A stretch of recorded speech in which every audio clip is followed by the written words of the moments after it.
Halloween. How did you celebrate Halloween, or do you even celebrate Halloween where you live?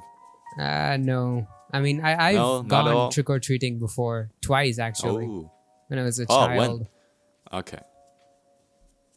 What One did time you dress up as anything? yeah, one time I dressed up as well, okay, so we used to live in an apartment complex. I think I like bring that up every episode at this point. Yeah. But yeah, we used to live in an apartment complex, and it was basically like a villa, but for apartments. So like it was a big Yeah. compound inside which there were like I think 6 apartments or like 5 apartments, varying in like number of actual apartment like things, rooms. What do you call them? Houses. Yeah, I guess. Yeah, and then I had like a gang of friends. What do you call gang of friends? A group of friends. A gang of imbeciles. I was in a gang. That's my Yes. dark past.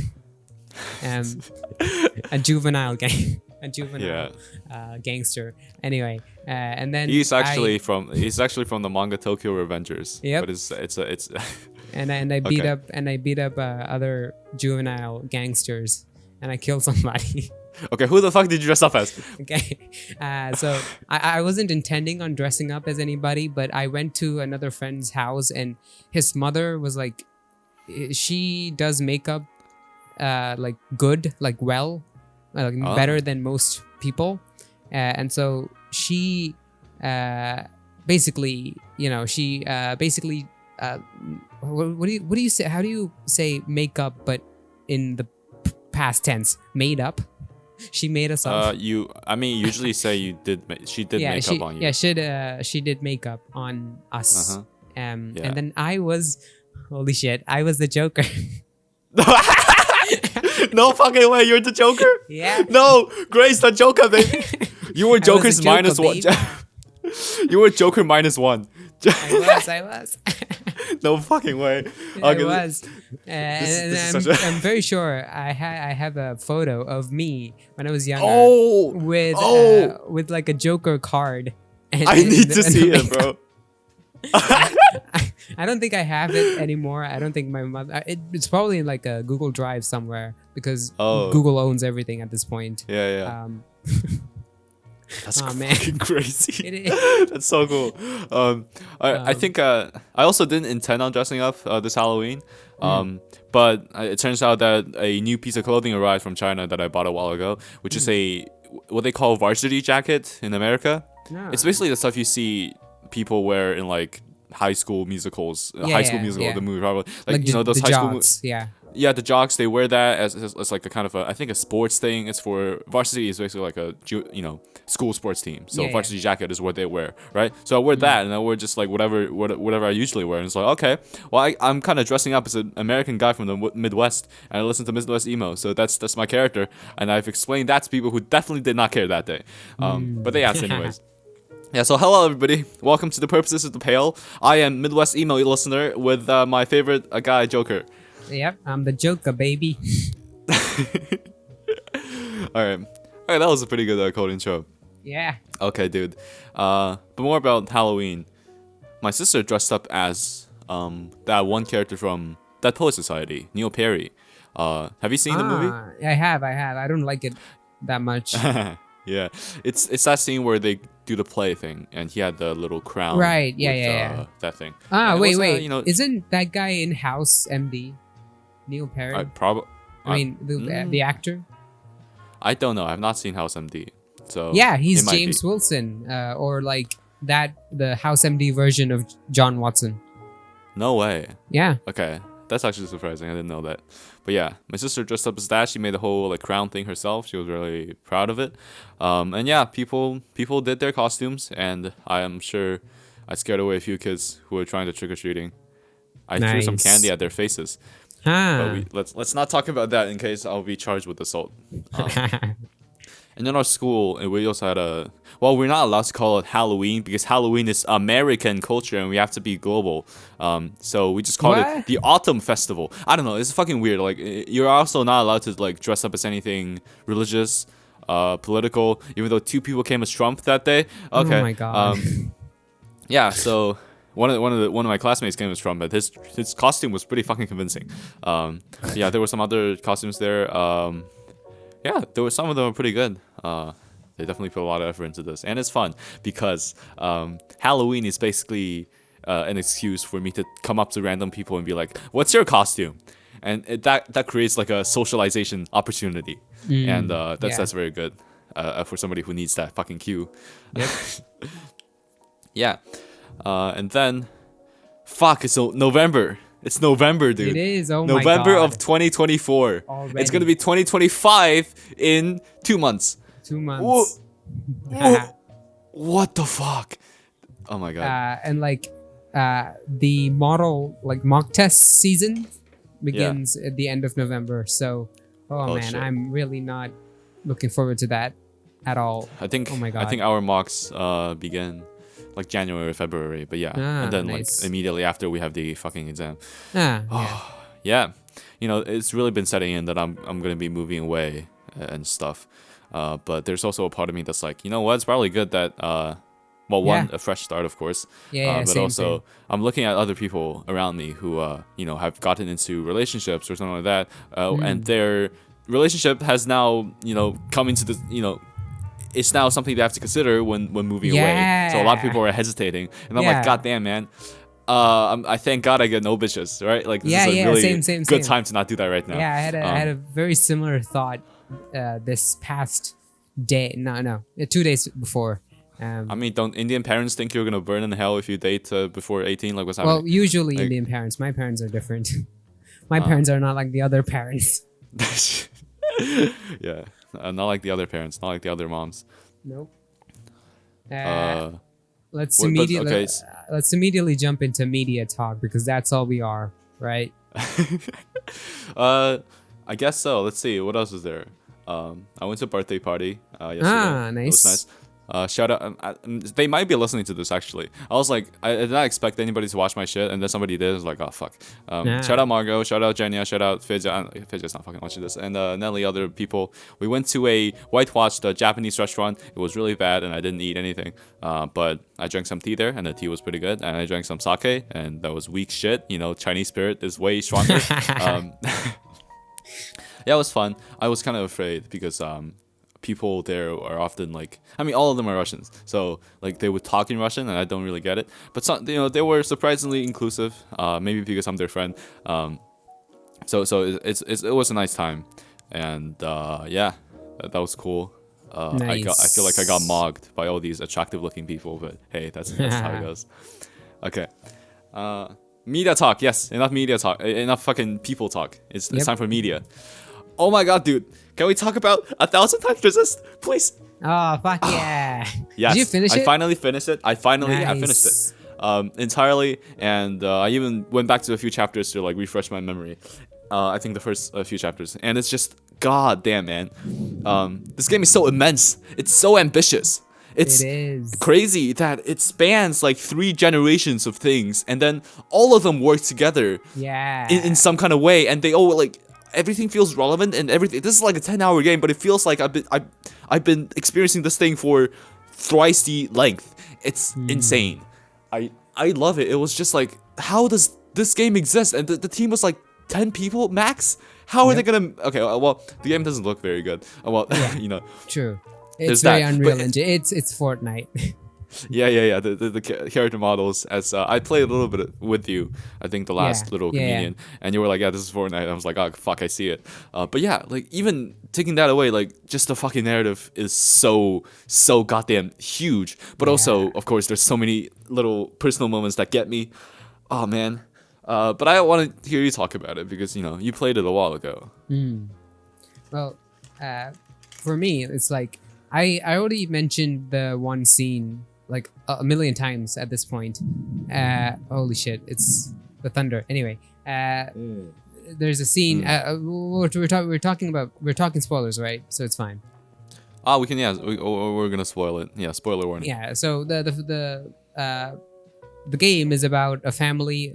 It's about a girl whose family moves in from Hong Kong to Canada, and it's about her basically being immune to like an alien disease thing, and basically creating her own civilization out of her own clones, etc., etc. And she's like every other angsty teen ever. But yeah, there's one scene where the parents, they're basically waiting for their deaths. And there's like there's a lot of resentment between them because obviously there is, you know, they're adults, they're married, and they have a family. Obviously, there's a lot of resentment there. Okay, what does that mean? Okay. You know, it's. I mean, I don't have to explain. It's like, it's like a very cultural thing. Anyway. Okay, go on. And they're drinking, and then the mother is like, why did we do this? Why did we, why did we do all the things in Hong Kong? Why did we partake in the riots? After all, everything failed, and everything went to shit. And then we left it all anyway. It was all for nothing. And then the dad was like, don't say that, because now they cannot say that we wanted it. And that scene really got to me, because that's like the heart behind like everything people ever do, right? And then afterwards, afterwards there's like a very unexpected IRL sequence. Bro. Yeah. You know, accompanied by this piano piece that's like fracturing. Yeah. It's very unorthodox, but it fits so well, and the cityscapes are just it's not really, you know, the footage you can see, you can feel like it's kind of non sequitur, but it does show the city in the lights and stuff, and it's just about. Yeah, it captures the experience of being there without like painting a picture of it, like as in like picture of, I don't know, destitution. Like, it's not showing you the pictures of the riots. It's not that on the nose. It's giving the idea of the city, and it's fuck. Yeah, that scene broke me. And there's also another aspect of like how we're basically repeating history over and over again, but like not exactly the same, but at the same time, it's like, as I said like a fucking million times again on my channel, it's like a dialectical process, like a downward spiral. We're doing similar things over and over again. There's a point in the game where I think it's Blue, right? That's her name. Yeah. The third main character, right? Uh-huh. Yeah. Who basically does another attack. On like a stage play that's being done by what's it called, the provincial government or something. Provincial government. Yeah, and then as she's fleeing the blow up, the bomb plate, whatever you call it, the place, we get flashbacks back to the Hong Kong riots, and it's like the greatest moment ever. Holy shit. Yeah. But I don't know. I didn't get too much of the resentment between the families, because yes, they definitely argue and bicker. But at that point, I was like, God damn. You know, they say, right? I think the dad says or something else like, Iris is not coming back, because this part is so fucking heartbreaking. It's like Iris is like, okay, Dad, I'm leaving, and that is like, can you just say you will come back? You don't have to mean it. You just have to, you know, it's a false hope is better than nothing. And it's just and then, you know, because. Oh my god, the way this game is fucking paced is immaculate. And then before, we already saw the mom being like, well, she said she will come back, so I'm preparing her, you know, I'm cleaning her room for her, because she won't clean this fucking room. I was like, oh, fuck, man. I was like, and finally they kind of accepted, and they're like, yeah, I don't think she's coming back. It's only me and you now. And it's like, fuck, man. I think at that point, all the resentment kind of melts away, and they're just enjoying their last minutes together. I mean, the last we really see of them, besides that one segment where the dad kills himself and he imagines himself in the middle of the desolated Hong Kong. Oh my god. But besides that scene, this is the last scene we see them together, and they're just like dancing, you know, and they're dancing across time and fucking space. As you jump around, right? You jump around to the orchard, you jump around to the other places, and they're just always dancing. It was like, oh my god. It's cool that how much of the game's mechanics reinforce this idea of events repeating each other and how they're all connected together. The jumping mechanic especially. It's fucking... Also, more about the music. I mentioned the little piano piece in the IRL section, but across the game... OST is insane, yeah. Yeah, I was like, god damn, I've never heard something... Like, it's rare that I hear a soundtrack this good. And it turns out it's because, well, the creative lead who I saw an interview of, Remy Siu. Yes, Remy Siu. He's actually a composer first and foremost. He's a symphony composer beyond everything, and it seems like music is a large part of this creative, group they have going on.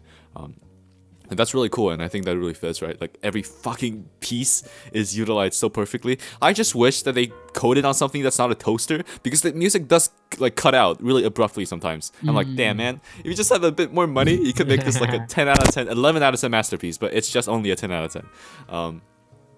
But yeah, man, this game, like, I hate to say it, because I'm sure I just don't have enough knowledge to find a really avant-garde video game bullshit, but like this is like the first game I've played where like I genuinely felt like this is some avant-garde storytelling. Like it's really open-ended in a way that, like, especially the final sequences. And I think there's like multiple endings, but I don't know because I haven't like replayed it or like seen anyone discuss endings. No, I think it's more like, so in the final sequence of the game, right? Secretary fuses with the final occupant, or there was another fucking word for them, I forgot. The occupants, and then another name the Iris calls them by, and they call themselves by. The commuters? No, I forgot. Never mind. Yeah, so a secretary fuses with the occupant, and they're like, okay, so who are you gonna leave? Who are you gonna leave behind? Who are you gonna... Yeah. And I think that's the thing that basically is the choice. Because I think if you press leave behind, then in the epilogue where you visit all the graves, you can, well, visit them. I'm guessing that's the thing. Or else it will be like fucking a huge undertaking for it to be like a different ending for every single fucking decision you make. So I'm assuming that's the case. But I haven't gone back to the ending specifically. But yeah, what was our... So... talked about the avant-garde art, especially by the end, like the little all the scenes directed. But like, okay, even though it is like as we said, an ugly game, they do quite a lot with what they have. Because like I remember the sequences with, I think in the latter section of the game where we're exploring or we're talking to the occupants, and then there's like a section where you float through like a space place, I don't know. What the fuck?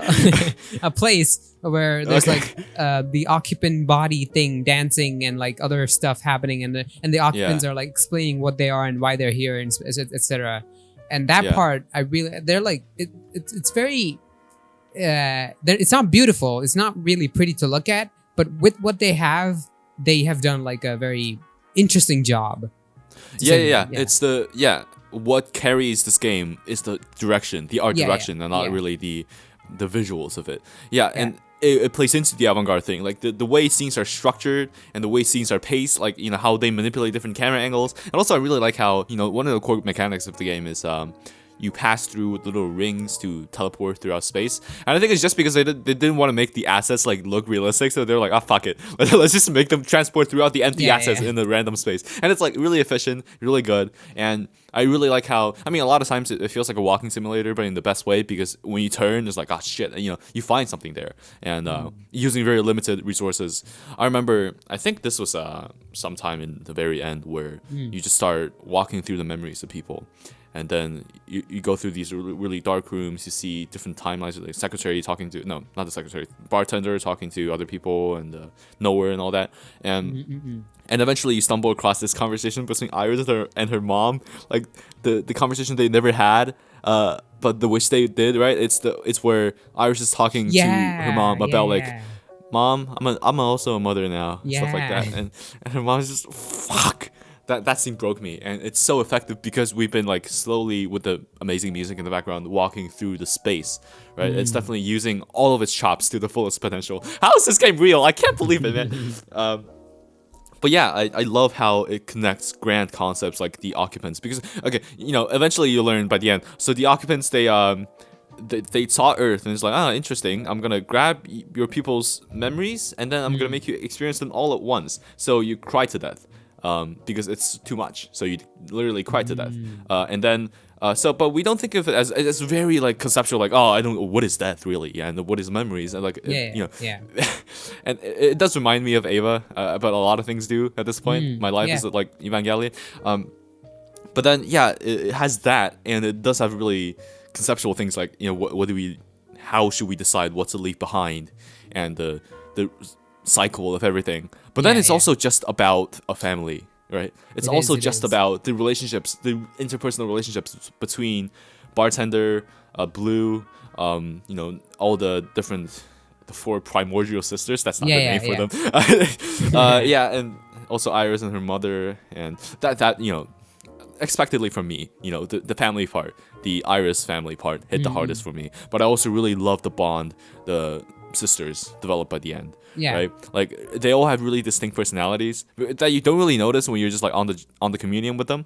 You're kind of like, I hear Healer's kind of a bitch. Noah's also a bitch, but like different. But then eventually when they fight against the provincial government, right? Noah's this person who's like just super like she's really over it, but then you can definitely see like she's really compassionate about protecting Watcher, and she also has this quirk of like really wanting to dissect dead bodies, and it's cute, right? Like I like her, and also just like I remember I think it was Fixer just seeing that Watcher died, because Watcher after the final communion thing with Blue is like giving basically, okay, what you gotta do, and then she dies. And then Fixer's like, oh, fuck you, I'm gonna do this other thing, you know, it doesn't matter, we can't carry a dead body.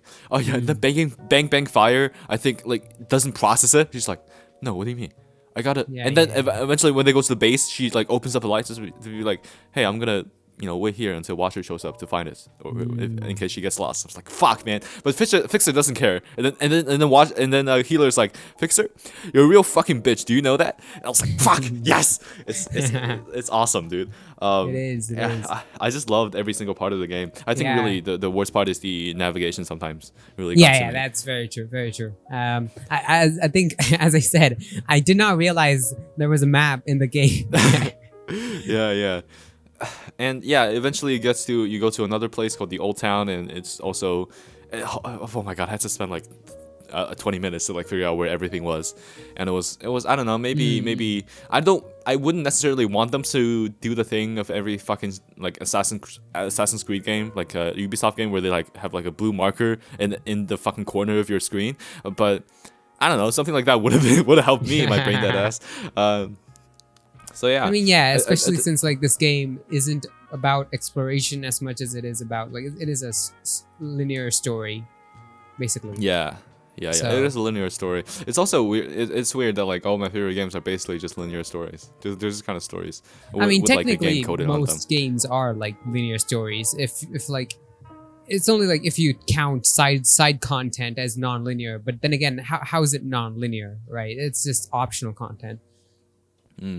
Yeah, I guess, but you know, there's like roguelikes, and they're my favorite game, Fortnite. So, who are also video games, I guess. They're still linear, as in like, I mean, time is linear. How can you tell how can you? All right, dude. Yeah. I get what you mean. Yeah. One last thing I want to say. There's a lot of very cool words in the game. Yeah. We played the Nowhere Communion together, and you know, it was just a bunch of phrases that they kept repeating, and you were like, yes. You were very stimulated by them. Love that. It's like an intuition quiz, an intuition test, where it doesn't really have any logical connection with what's going on. It's all about the vibes of how the words like connect to the other words. And it starts off being this kind of vibey thing, but then eventually you go back, it's like, okay, they all mean things. They do mean things, but not like in a conventional linguistic kind of way. They're all kind of cultural or like experiential, if that makes sense. Yeah, exactly. Like, you know, we see how many of these phrases Iris is pulling from just like really random experiences in her life, and it's all just really fucking cool. There's a few parts I was a bit confused. For example, I know that, you know, Blue, we start like the 7th chapter or whatever with Blue, the new character who's like a miscellaneous, and then we go through her stuff, and then eventually she wakes up, and Healer's like, oh, you've been communing with Watcher the whole time. It's like, wait, what? So you mean like the last 7 chapters were just like in the communion? I don't get it. And I never really, maybe I didn't read the text correctly there. I need to go back to that chapter. But yeah, I don't know. I didn't get that part, but still, it doesn't matter. It's a really small thing. Oh, Yeah, speaking of communions, oh my god, the final little sequence we have to get to the so everything was set up in place. There's this big explosion through the orchard. Yeah, Everybody's falling yeah. down, and you have to connect to the principals to other secretary things to get to the final occupant, and then you just go through this section. You're given 5 minutes to just run through everything, and then you hear quotes that you've heard throughout the game alongside with this building soundtrack. You're like, oh my god, this is what art is, man. Fucking amazing. It is. Definitely. Okay, I think we can stop the spoiler section here, and we can do a short non-spoiler recommendation of 1,000 Times Resist. If you want a game that is everything, okay, that's not a good pitch. I mean, it is a good pitch though. It's about so much. It's about so much. If you like sci-fi human stories, if you like things and hate genocide, I think you'll like this game. Play it. Buy the soundtrack. I actually want to buy the soundtrack because the YouTube uploads are kind of they're not the best quality, and also they don't have the full soundtrack. I think I'll buy it on Bandcamp because Steam probably takes a cut, and that's not very nice. Bandcamp, go to Bandcamp to support your local artist. Another tip. Yeah, that's it from me. But speaking of local artists, actually, let's not talk about something local. Let's talk about Tyler, the new Tyler album, Chromacopia. Yeah. Let's do that. Chromacopia. What do you think about it? I was about to ask you that first. I liked it. Oh, okay. It's an interesting little album. I think it's less like immediately accessible as some of his other stuff. Like really, I've listened to. Yeah. I mean, have you listened to any other Tyler stuff? I've tried listening to like Goblin. Is that the? Oh, that's like one of the first ones. Yeah.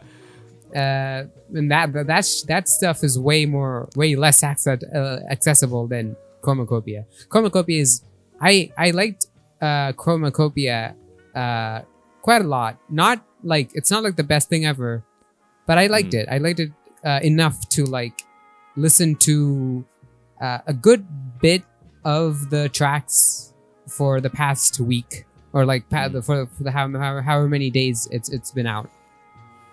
Well, when I talked about being accessible, I mostly mean the stuff that comes, after his most early stuff, like Goblin and Wolf, Bastard. Like those albums are really like abrasive.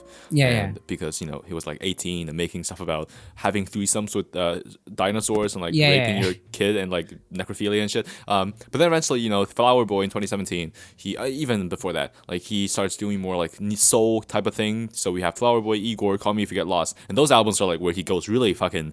I don't say go pop. He's just like got good at like making songs that are like, oh my god, they stick in your head. And this one's much weirder. There's much less like direct bangers like I don't know, Igor on Earthquake on Igor, like straight up a pop song, #1 song. But yeah, I think I like the album, but it's definitely a interesting one to digest. I don't relate to it that much. I mean, I don't. That's kind of true because like it is about like paranoia, about like having like a lot of eyes on you and like people following you, etc. It's also about like polyamory and how that's based and cool. And I'm like, okay. And also, I mean, I think there's a lot of parts that I'm not supposed to relate to, but I really respect. For example, on songs like Hey Jane, which is a song a bit earlier into the album, about basically a pregnancy scare that Tyler's experiencing. He talks about like, hey Jane, like something happened, your period is late, and about that. And then he raps from the perspective of Jane, and like a lot of this album is pretty feminist. Like there was the one part where, I think on the album on the what Judge there's in the track Judge Judy's like I don't care about your body count and stuff is none of my business. So I don't judge. That's actually that's a line that's from his other album, like the last one. That he just reused it, I guess, because it's good. I mean, it's a good line. So but there's also Take Your Mask Off, which comes a bit later. It's about basically like taking your mask off. It's about like don't follow to the conventions. Don't feel restricted because you're a house state mom and you have to do these things that you expect of yourself. Like a lot of this is cool, but also I don't really like I don't know, like I just felt like it wasn't clicking for me like narrative wise, which I guess is not the point because none of its albums are like super like personally gripping. The last one is just him about how rich he is and how he's traveling everywhere, but But yeah, and this one it just feels weird but they're because good songs. Is all they're I'll good say. songs for sure. Yeah. Let's see. Going through my favorites. I love the first one, Saint Chroma. Oh my god. Oh yeah, that absolutely. Yeah, that's probably my favorite. Really? Yeah. Yeah. Okay. Well, I mean, it's great. Yeah, we had the chanting from the beginning and the beat switch. Yeah. Like, I think what Tyler is successfully does, which is like no small feat with any artist, is that he is able to make all of his projects sound distinct. And now you don't have the context for like fully of it. But yeah, it sounds different from Call Me If You Get Lost, the last one, Igor, Flower Boy. It sounds different from all those other albums in like subtle ways. Like the grimy kind of feeling of it is really refined, but also, you know, still dirty. And then there's Noid, which is a song with like an African sample from Zimbabwe. I think fucking insane. I love it. And also, let's see, Hey Jane is the highlight. Darling I, that song's so sweet. Oh yeah, Darling, absolutely. keep falling in love. That was great. Let's see. I actually didn't like Judge Judy that much because of the fucking really loud like snare kick drum like that happens every like 4 beats like just boom Judy boom. I was like I don't know. I think it's a stylistic choice, but I didn't get it. Like I liked it. I liked Judge Judy. I mean, you like fucking garbage Mercury synth blade, so I don't care. Your opinion does not matter. The Sticky is great with Sexy Red and Lil Wayne. Oh my god. Lil Wayne starts his verse with Sticky Situation, Discombobulation, and I wanted to turn the fucking thing off. I like Sticky. Sticky's fun. Sticky's very fun. And also I thought it was great. Yeah. That's such a fucking powerful performance from Tyler. Yeah. And I've seen Twitter videos of like that flow on top of other beats, some Kendrick songs like Euphoria, the diss track, or like other songs from other artists, and it's just oh my god, it fits so well. Like this flow is like timeless and it's really good. I really like it.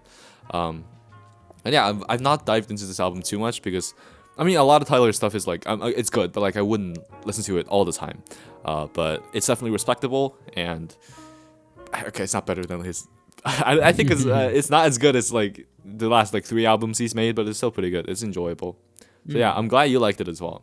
So yeah, but okay, can I talk about one more music thing and then we'll move on to maybe something else? Mount fucking Erie, Mount motherfucking Erie, dude. Oh yeah, so I've been sitting with the album for like 2 days now.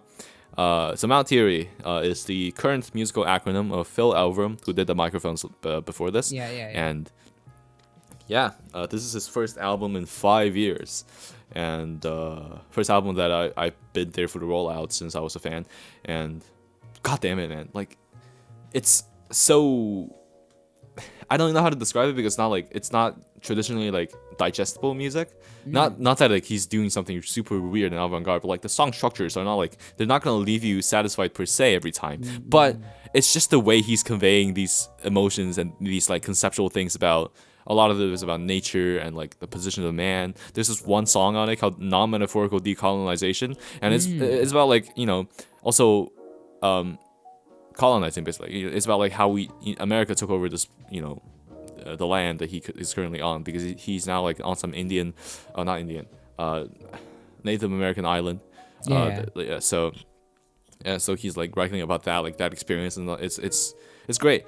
And yeah. A lot of this album is just some of the best things he's ever done. I think it's on par with the Glow Part 2, with just how immense and how powerful it is. And it's just, yeah, I can't describe it. It's album of the fucking year. It's he did it again. He's definitely one of my favorite artists of all time now, which makes me even less hopeless. I couldn't believe that was possible. But nice. I love it. I fucking love it. I definitely recommend you listen to it. Yeah, it's not really noisy and really abrasive at times, but it's also beautiful. A lot of nature sounds, a lot of like fire crackling, you know, rain sizzling. But it's all coded in these really cool lo-fi indie rock tunes. And yeah, this year just keeps getting better, man. Like every week there seems to be an album that's like really good. You know, it's a good time to start a music YouTube channel. The Beef was this year as well, so I'm happy. I'm a happy boy. Nice. Oh, all right. Enough about music talk. Let's talk about something else. Okay, I have something to talk about. Ooh. Last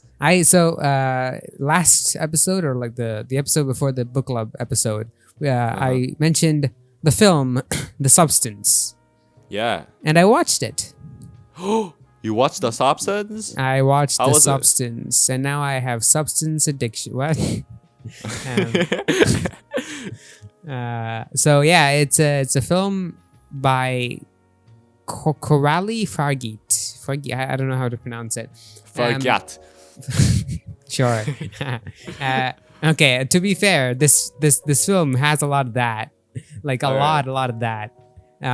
So Patrick Williams's letterbox review for this film is a lot of butts in this one. Wow. Okay. But yeah, so the Substance is the main thing you have to know about The Substance is that it is a very passionate body horror film. And if you can't take body horror, passionate isn't like it likes its medium. It knows horror, the people who made it know body horror and they know how to do it and they know they like it. But yeah, if you can't take it, you probably shouldn't watch it. I see. But since I've like made like basically two-ish or like 1.5-ish video on body horror, if you can count Eragura as body horror, which it kind of is. Yeah. The Substance. So basically, what Substance is it's about a celebrity and who gets old and is basically like she's basically like fading into the background as being the favorite of your mother or like being the favorite of old people and not like the young, not like the main focus of the market, right? So she plays like Grey's Anatomy or some shit? What? Okay, this is a white woman joke. I don't think you would get it. But yeah, so there's the celebrity. Her name is Elizabeth Starr, and Elizabeth Sparkles. Yeah, and then the sister of Twilight Sparkles from My Little Pony. Yep, and then she's fading into the background, and her manager is like a really basically like a misogynist pig, basically.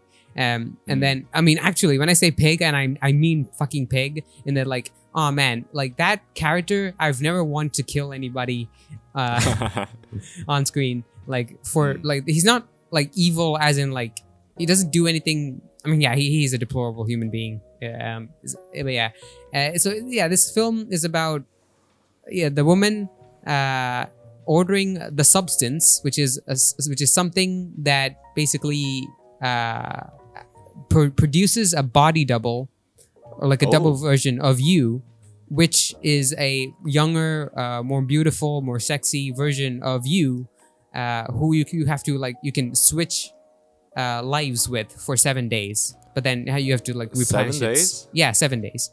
Okay. And then you have to replenish your spine fluid. And then after 7 days, you can be them again. And yeah, so it's about that. This is fucking Kasane, the manga. Okay.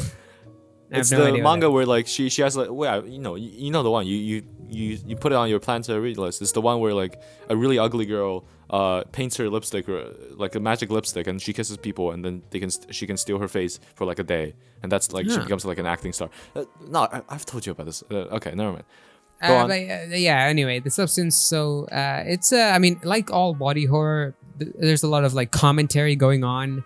About like body agency of women. Yeah, that and like how fucking deplorable the entertainment industry is, and like it's like Oshinoko. I will love it, but not like that, but actually good. Okay. Thank God. And then there's a lot of delicious body horror going on. Wait, how does the body horror work? Like, so she's just replenishing spine fluid. What's so scary about that?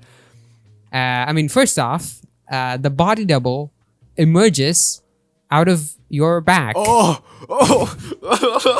take me home. I don't want to do this anymore. Your back basically severs open, and then the thing. Shit. It's like it's hardcore body horror. So yeah, if you can't take it, don't watch it. But definitely watch it. It's a good film. I won't spoil anything else because I do think a lot of what makes it so fucking bizarre is like seeing it unravel on screen. It is quite a I don't know, like a quite a silent film.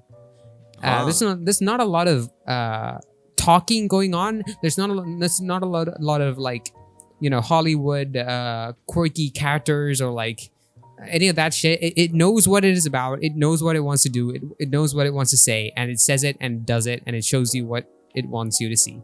And it does not linger, I think. Yeah. It's a good film. Sounds very interesting. I think last time I mentioned it, I said someone named Daniel Simpson gave it 2 stars. And I kind of see why, in that like he says that the film is a little too like shallow, in that it's not very what do you call it? It's not very original or like and it does not have a lot of. So it really is just Oshinoko.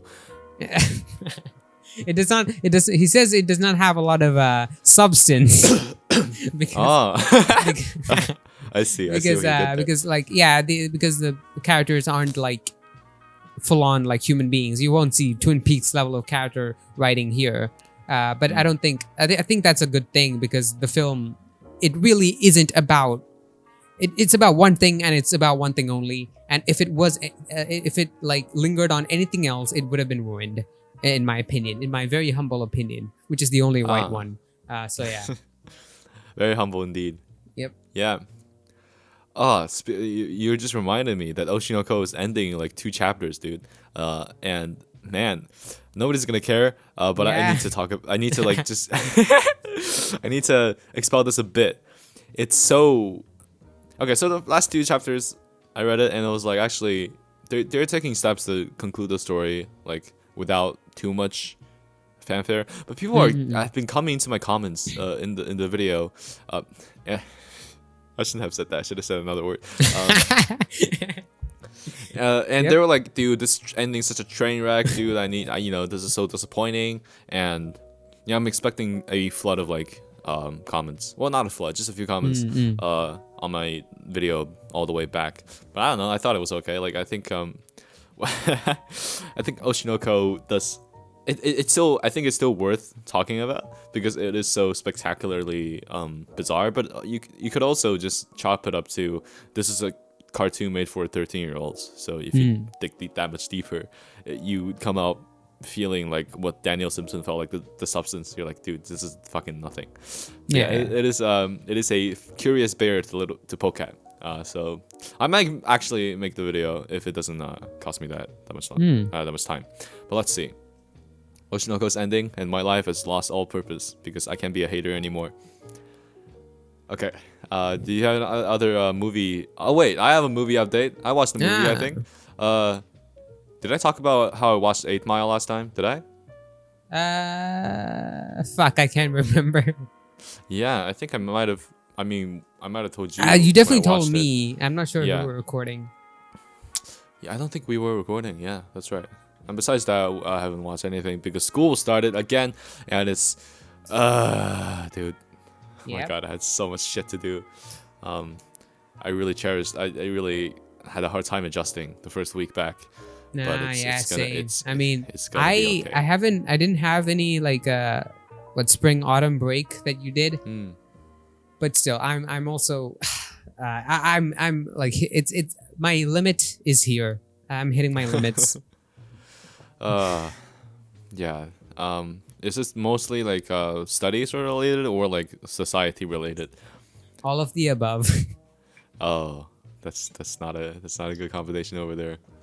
I think what you need to do is to make a 4-hour video on Ben Shapiro, and then you get money, much money. I'm actually. Oh yeah. I guess video channel update maybe. We should probably do that. Yeah. Yeah, because I've been. Oh yeah, my last video really did numbers.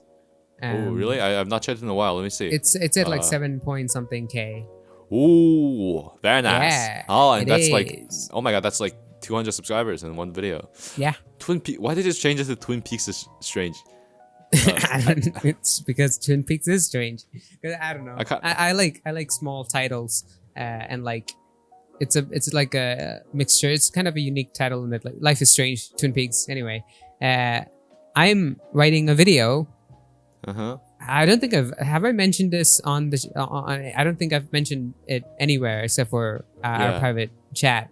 I'm writing a video on cynicism, but so I began I went into it focusing on JoJo's Bizarre Adventures because JoJo's Bizarre Adventures is bizarre because it's literally bizarre. But now that I think about it, I think I talk more about the anime Shiki than I do JoJo's. Okay. So I have no idea what to call it anymore. I've brought up like 5 media on in the script so far, and I'm like, I'm not even done yet. So I don't know how to title, or I don't know how we'll package this, but it's coming out anyway. So yeah. And also screw the packaging. Just give it a whole blob. Yep. The project name for my Google Docs document is called "Irony Kills My Boner," and I haven't changed it for whatever reason. Maybe you should do that. Maybe that should be the title. "Irony Kills My Boner." Let's see how many people will be able to click that. If it gets age restricted. Oh yeah. For whatever reason, the Twin Peaks has a lot of a big female audience base, I guess. Does it? Yeah, because I had like a very, very steep female to male or like male to female ratio, but it's basically reversed with the Twin Peaks video. Whoa, what? I mean, I think it might be because also Life is Strange, which is like peak 2015 Tumblr girl media, and you're just combining the two monstrous fan bases together. But that's interesting. That's actually interesting. That's a good video update. I'm very hyped for anything that any gorgeous gray gloop, as I call it. Yep. What about what about the curious concoctions? Oh, it makes more sense. It's still going. I've not been able to work on much because of school after school started, but I'm still doing it. I'm still editing whenever I can and advising Mr. Genya to like edit because wow, it actually takes skill to do that. I forgot for a second. So yeah, I've been just working on his video with him. And I'm starting a new script about Denzel Curry because apparently, he's dropping a new album that's basically the new one that he dropped, but expanded into a full release, I guess, even though the last one was a full, coming out November 15th. So I have 2 weeks to make this topical, and I think this will be a good video because I don't talk about like only like a single album or anymore. It's more about like a general creative philosophy thing. Philosophy vaguely, it's not like the technical term. It's the process. It's about basically, I guess, not being the best. Maybe you don't have to be the best, right? You don't have to be Kendrick Lamar to make a rap album. And I don't know. So about the whole idea, I'm gonna incorporate all my favorite people like CJ and Shunji Iwai, and hopefully make something interesting. Nice. Yeah, and I'm liking the direction so far. But yeah. That's it from me. That's the update on the curious concoction. I also saw a Twitter post about a Reddit. Twitter post about a Reddit thread. Oh no. Yeah, a Twitter.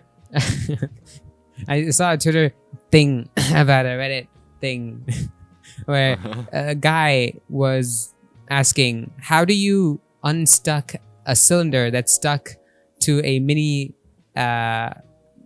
like M&M's cup thing?" Yeah, I think I've seen that as well. Go on, explain it. And so like everybody is like, it's your dick, right? The cylinder is your dick, but the OP is so adamant on saying it's a cylinder, it's a cylinder, it's a cylinder. and then whenever people actually engage with the question itself, what about cutting it? He's like, but the cylinder is actually attached to a bigger structure. So what about what about scissoring out scissoring out. That's weird. What about cutting the container itself? Well, that's because Oh. I don't want blades to come in contact with the cylinder or the bigger structure. So what about what about shaking it off? Well, there are other two structures beneath the cylinder. Oh my god. He's playing. And He's fucking playing into it. I can't believe this. Yeah, and then someone else was like, "What about waiting? What about doing jumping jacks and waiting for the cylinder to shrink?" And the guy's like, "The cylinder has been the same size for the past 3 hours, and I don't know what to do." My god, dude. It's the internet at its peak. Okay, I didn't know that there was a whole like lore behind that. I really thought it was just like the dick joke, but I didn't know it went so far. That's incredible. Yeah. Oh my god. That's insane. That's insane. Yep. Well, that's better than any movie you're gonna talk about. Yep. It's the internet at its peak. Internet at its peak. Fuck. You know, I've not been as chronically online as I usually would be. Oh wait, somebody's calling. I mean, me neither. But Huh? the only thing I do online nowadays is, I mean, I check Discord and I write. I mean, does that even considered online? Because I'm only in like Google Docs. And I guess I listen to music. That's about it. Okay, oh my god, what the fuck is that sound? Oh, when you mute, it sounds weird. Sorry, somebody was. Yeah. I need to cut this out. No, editing. I hate editing. What were you talking about? What did you say? Fuck, I forgot. Oh, okay, let's. You probably don't have to repeat it. I'll catch you. Yeah. In the audio, anyways. Catch me. But yeah, is that it? Is that all we're gonna talk about? What else is there? What did I write? Is that it? Yeah, the music stuff. I like music. Do you Yeah. like music? Bro? I do like music. The only He's dead. other new thing. Hello. Hello? Hello. Fuck. What the fuck? Hello. I can't hear you. What's happening?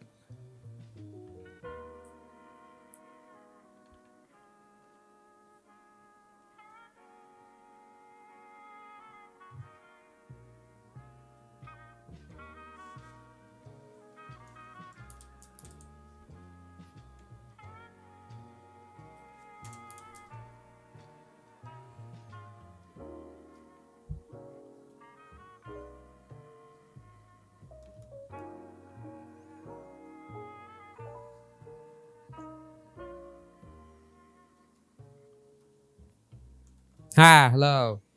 Oh, hello. Yep. You emerged with like you got stuck in the hole or something. Maybe you got stuck in the thing with your. Let's not cylinders.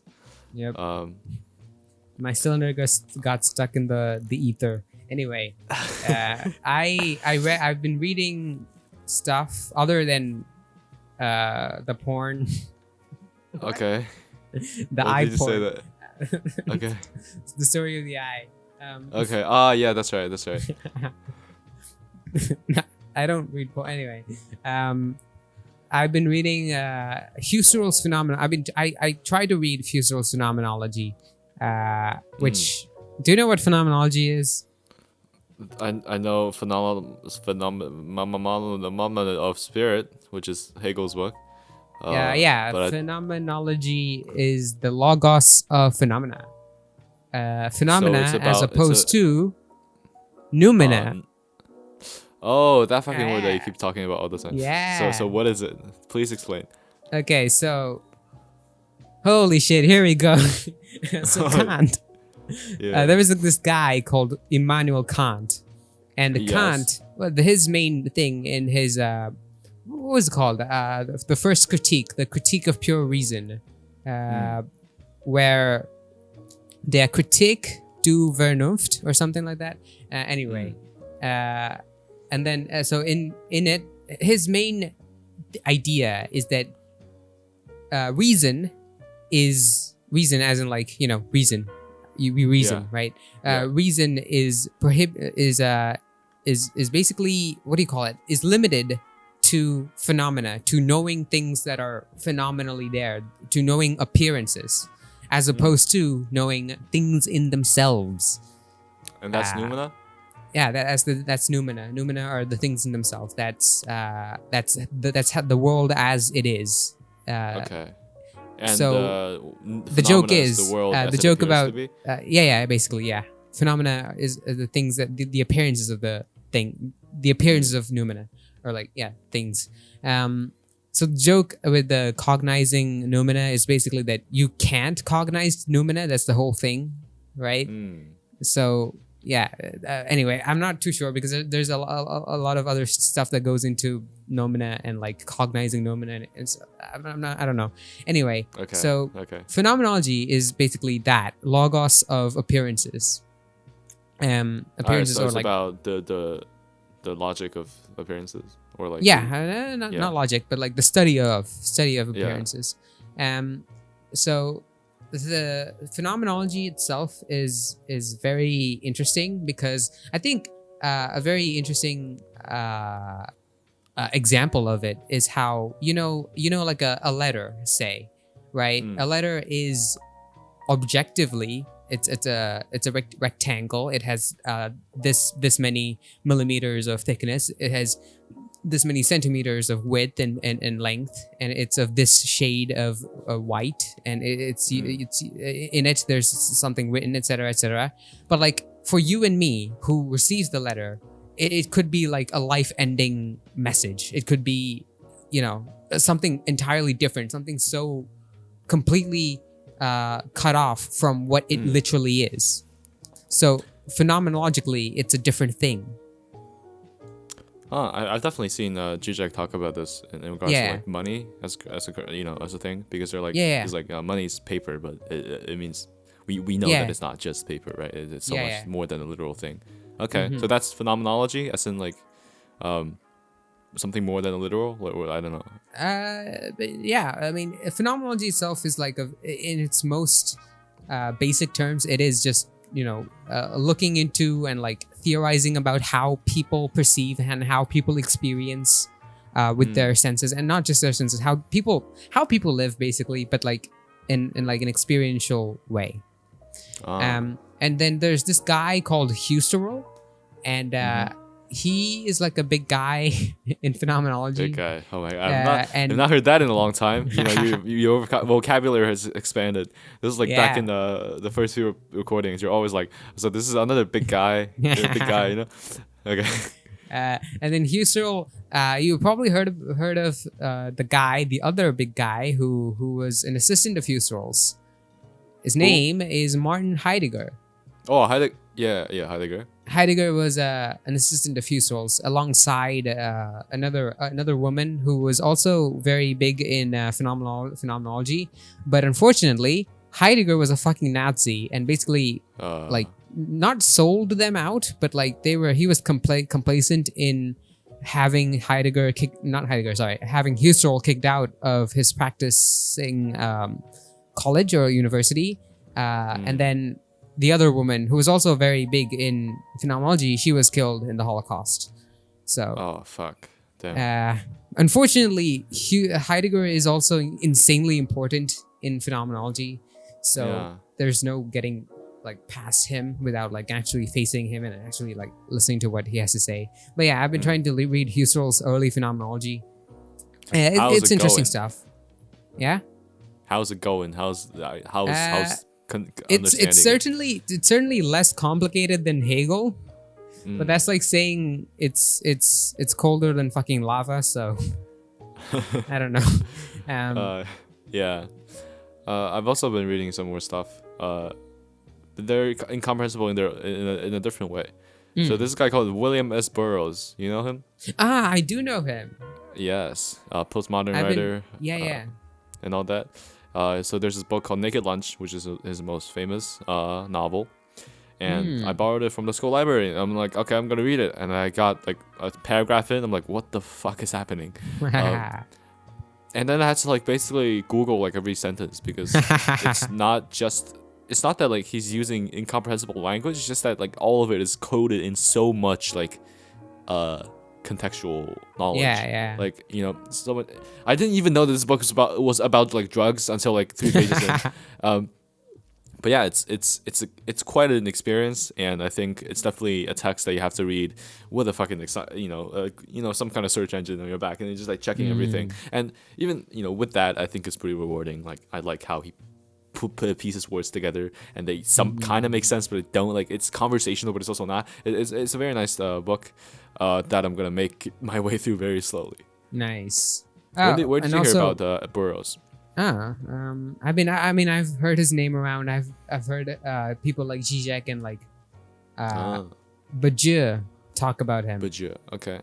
Which brings me to the other book that I've been reading, which I think I will definitely finish before useful phenomenology. Which is Bajir's Ethics. Oh. Which, do you know Alain Bajir? No. I think. Have you seen the video? I don't think you've seen. Wait, you have seen Alexander Avala's latest video. Yes. Wait. And does she appear? Yeah, the one about Hamilton. Yeah. But sure, what did she say about in the video? So Alain Bajir is a French philosopher. He's also known for like set theory. I think he's a big guy. Fuck. But yeah, he's the one who is like, I think Alexander Avila introduced him through saying what truth is, right? Truth is not something that like just is there, but like is in the future. It's a thing that's going to happen in the future, and you have to show fidelity to the truth. And like when you show fidelity to the truth, it comes to be through what we call an event. And yes, I remember this part. Yeah. I've also referenced Bajir in my Signalis video where I say how like love is an event. Did you say love is a violent event? No, love is an event. Okay. I mean, it is a violent event anyway. Yeah. There's a book he's written called In Praise of Love, which is basically my video's caption, Signalis in Praise of Love. Okay, I didn't know that. Yeah. So this book is about ethics. Yeah, ethics. So it's very interesting because when you say ethics, what do you think about? Do I kill this guy or not? Yeah, I mean, ethics is like he says how ethics is basically the question of ethics, right? A question of morality and ethics is basically one that has plagued philosophy since the beginning of philosophy. And usually when we talk about ethics, it's a very conservative, it's a very almost regressive thing where it's like it's always the question of human rights. It's always the question of what we shouldn't do. It's always the question of what should be protected, what should not be done, etc., etc. And it's like so if you've like, Bajir says that if you've been to like a sermon or like if you've been to church, I've never been to a church. I mean I've been to churches, but like not for religious purposes. If you've been to church, you will always hear the priests or whoever is doing the sermon thing, the preacher, basically preach about stuff that you shouldn't be doing, but not a lot of stuff that you should be doing, except for like, I don't know, praying and like love thy neighbor, which really doesn't mean anything. Whereas the stuff you shouldn't be doing, like don't smoke, don't have sex with men, I don't know. That stuff is like very particular, very don't do this, don't do that. But what you should be doing is all very vague and like very, you know, it's what you should be doing is like a negative thing, as in like it is what is opposed to what you shouldn't be doing, right? But just says that that's kind of weird, right? How the good is basically derived from the evil. Yeah, the absence of evil is good. Yeah. And then also he talks about how we need to like, he talks about human rights and how he talks about the the regressive core of human rights itself, Oh, and how, what does that mean? because like Bajir says that human rights basically reduces the human being into a living animal, that a simple living animal. That's all we are. We have the right to live. Basically, we have the right to live. We have the right to not be hurt, but that's about it. We don't have the we don't really have any positive rights. We're always the victim, and that's what human rights does. When was this written? When was this written? Wait, let me check. I think not that long ago. Because like if you study, I don't know, if you look at like human rights right now, there's a discussion about negative rights and positive rights, and positive rights are basically about this is something Martin Luther King said, right? He's just like he was like positive rights as in like we're given the opportunity to thrive, and negative rights is just like we're giving the ability to not be hurt, to live, right? I feel like I don't know. It feels like it's very, because like positive rights would be like, I don't know, something leading towards socialism, something like that. Like that would be positive rights, and a lot of countries like that. A lot of countries consider that a human right, and it feels like I don't know. Okay, but what's the point that he's ultimately making? Because I don't want to just. I mean, this book was written in 2001. Oh man, yeah, that's pretty. That's pretty recent, yeah. Okay, so firstly, he asks, does man exist? Does man as such exist? And he references how Foucault and like people like Foucault, Lacan, and I said it again, and Althusser all have basically through their careers basically discovered that man as such does not really exist. The so-called man, the right of man for freedom, the right of man to own property, the right of man, etc., right? That man is a very historically made up thing. Yeah. And oh wait, just a second. Holy shit. Okay, yeah. Anyway. What? Never mind. Okay. So that man is a historically made up thing, and that like a spiritual man as such does not exist.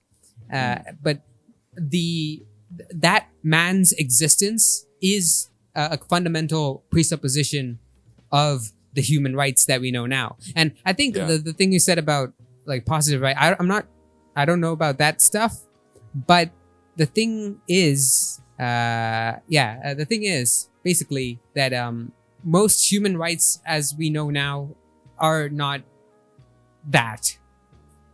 Okay.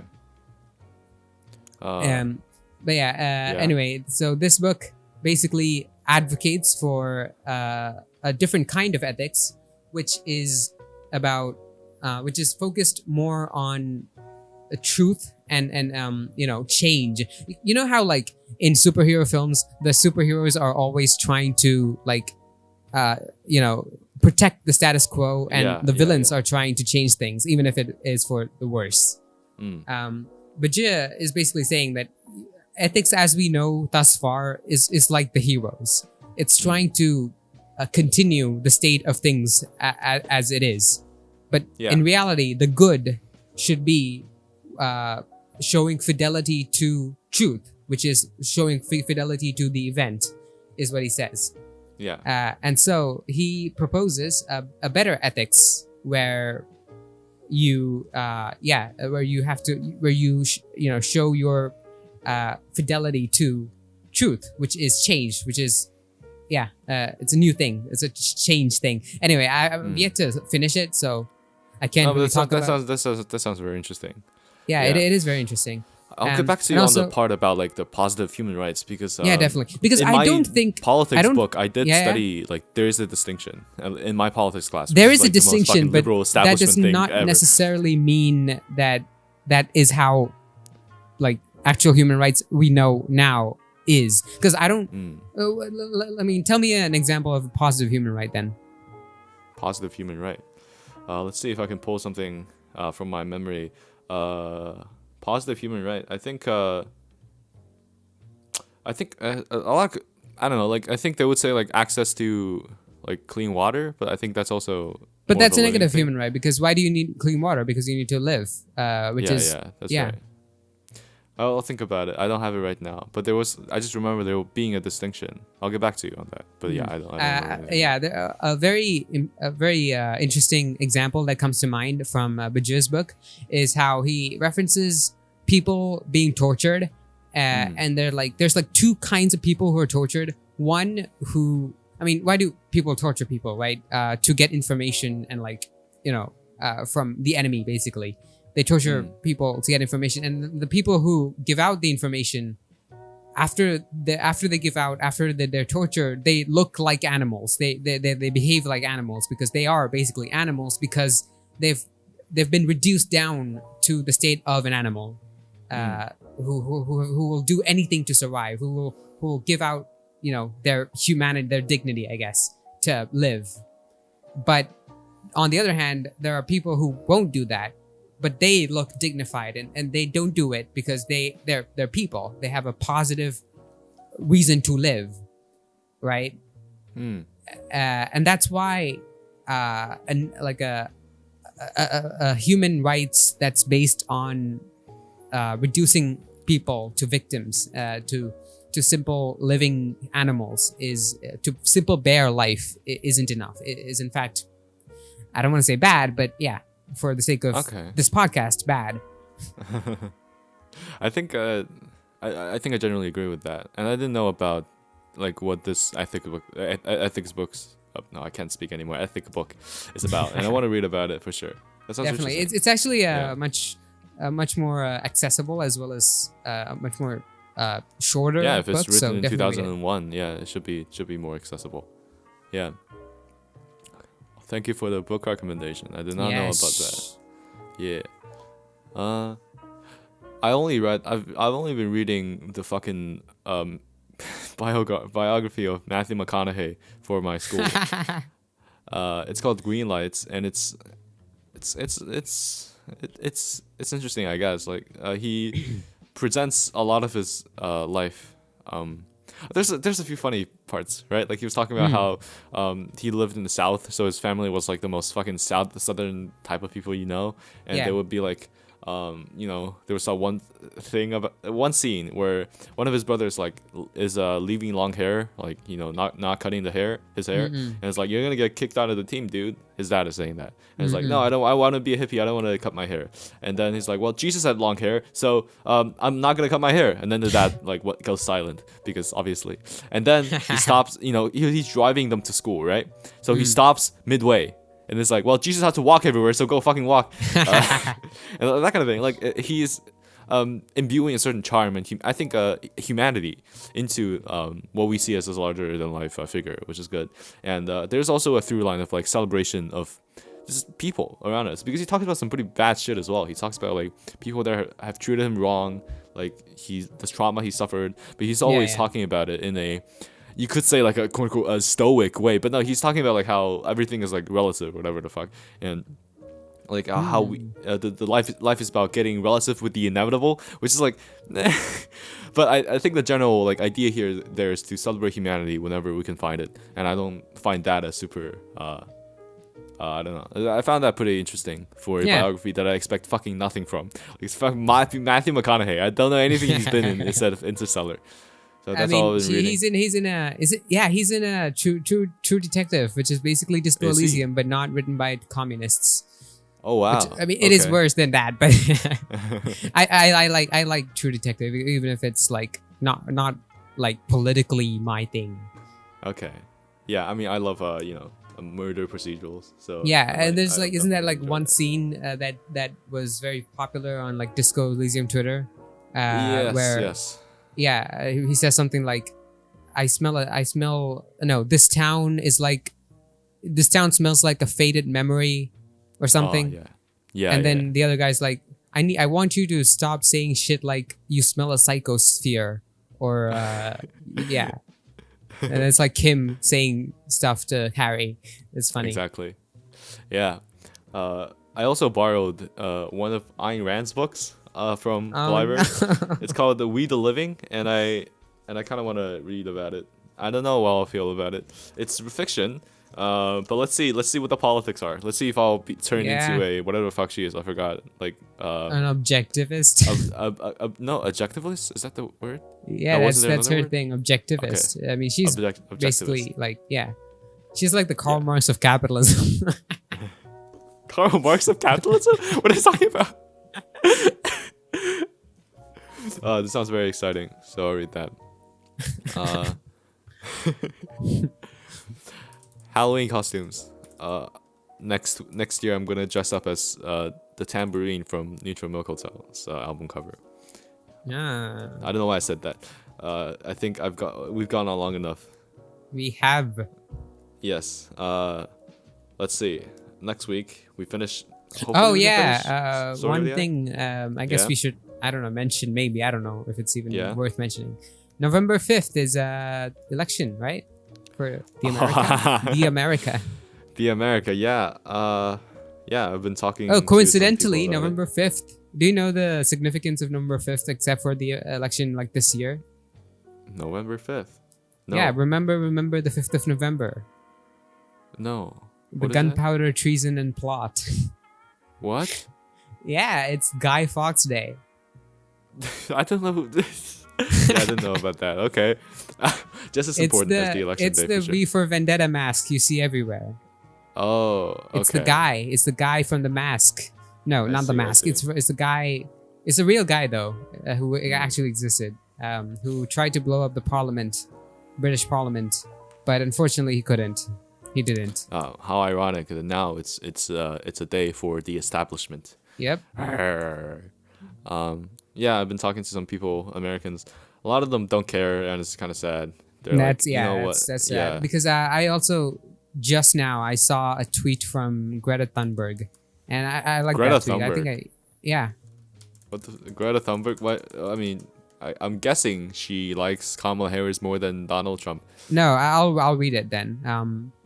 I'll read a part of it. There is no doubt that one of the candidates, Trump, is way more dangerous than the other. But no matter if Trump or Harris wins, the USA, a country built on stolen land and genocide on indigenous people, will still be an imperialist, hyper-capitalist world power that will ultimately continue to lead the world further into a racist, unequal world with an ever-increasingly escalating climate and environmental emergency. With this in mind, my main message to Americans is to remember that you cannot only settle for the least worst option. Democracy is not only every 4 years on election day, but also every hour of every day in between. You cannot think you have done enough only by voting, especially when both these candidates have blood on their hands. I like that. I think that's good. That's good. Damn. These fucking I think, Scandinavian people just are better than us. Yeah. Greta Thunberg is like, I think she started off as being just, save the planet, guys. But I think now she's like really grown into being way more nuanced and like way more based, basically. Yeah. That's what happens when you're like engaged from a young age. You're conscious about that. There's so many people around me. It's just like they don't have to care about it. I'm glad like that people like her exist. Like isn't she from like our generation, right? Yeah, she's like. I mean, she's a bit older. I think she's like 18. She's 20 or something. But like very, very young still. Yeah. So, yeah, that's good. I will be voting for Joker 2. Yep. I'm the Joker 2, baby. Who will you be voting for? I'm Joker 2. Joker 2. I'm especially concerned here because I mean, if Trump wins, everybody gets worse. But for us here in Latvia, is if he fucking wins, Ukraine, bye bye. So it's not gonna be good. Not gonna be pretty. But I think it's gonna take a while to tally up the votes. Right? The election begins November 5th, but for the swing states, they have to, do a lot of shit. And eventually, I think by the end of the year or something, that the results are going to come out, or at least by the end of the month, right? I think a lot of Americans, I mean, rightfully so, I think it's stupid, but yeah, they focus on like the electoral college, as in like, wow, how stupid is that, right? Only a couple thousand people decide in these swing states what happens to the rest of us. I think that's why a lot of people don't see the point in voting. If you're like in a deep red or deep blue state, it doesn't matter, And I think that's a valid complaint, but it still doesn't mean that you shouldn't try. Yeah. You know, and maybe this is the only time Georgia ever gets fucking any attention. So, you know, besides their famous rapper Young Thug from Atlanta, who recently got released from a 2-year-long trial because he got accused of like 53 different things, and he definitely did most of them. He definitely did, like criminal charges, and it's like the longest running trial in state history. And I was like, it was really funny seeing like 18-year-old white kids making memes about like, oh my god, Thugger is free, Thug is free. Like, dude, what the? No, like I don't know. Like it's like, I mean, sure, people like to see their artists like not in jail or whatever the fuck, but like he still did a lot of crimes, dude. He still did. I don't know. I'm law and order. I love the police. That's what I'm saying. Oh yeah, today in the morning in the news, I saw like a segment where a guy, they asked Canadian Indians, or like Indians who are in Canada right now, who they think is gonna win the election, American election. Why Canada? And then, okay. I don't know. And then a lot of people, I mean, the people who go abroad are more or less liberals, right? Yeah. So I mean, others are nationalists. Fucking yeah. Anyway, and then they're like, Harris because Trump is a fucking maniac. And there's this one guy who's like, I think Trump should win because Trump has a good connection with Modi, and I think that will be good for India. And that reminded me of how in the beginning of the genocide in Gaza, right, last year, my economics teacher was talking about it, and he said, war is bad. I think Israel should stop. Why? Because it's bad for the Indian economy. And I'm like, fuck your Indian economy. Holy fucking shit. I fucking hate them so much. Oh my god. That's actually, I don't know how you even say that. Shit. It's like, it's like, I don't know like how fucking like brain rotted off you have to be to like not realize how heartless you sound. Yeah. Like, how inhuman you sound. Exactly. I think, unfortunately, I think it's just the explanation I found from most of my parents' generation people feeling this way. Like, they were like, what happens in Ukraine? I don't care. Like, we can just like hope the government takes us home. Because it does happen. Like Chinese, well, that's probably won't happen here, but like for like Asian immigrants, Chinese immigrants in like bigger countries, the Chinese government will like send planes to like send them home if something really bad happens. I think it happened in Ukraine a while ago. But yeah, they're just like, well, we'll go home. We don't care. And it's just, oh my god. Yeah. But yeah, I think the sad truth is that a lot of people have been weathered and they've been hurt by caring too much, and the fire burns out. I think for a lot of people, that's a very interesting like way to say, because like that's like a metaphor for in my video too. Oh yeah, my video is like literally about this, about caring and sincerity. Anyway, we'll see when it gets out. Yeah, it's because for old people, I think irony isn't a big thing, but we're still experiencing that. I think we're experiencing the fire burning out in quicker succession. Now that we have more access to the I mean, yeah, I kind of of like picture it the other way around, as in like the fire is the apathy, and it like it basically like it consumes everything, and it turns everything into like the same ash. Yeah, that's true. I thought the fire was like the indomitable human spirit. I fucking hate that. Nah, fuck that. Okay, well that's interesting. Yeah, I don't know. Do you have an answer to the world's problems right now, Greg? Right now, 3 seconds. 3, okay. 2, 1. Be gay, do crime. What if I want to be trans? Well, do crime anyway.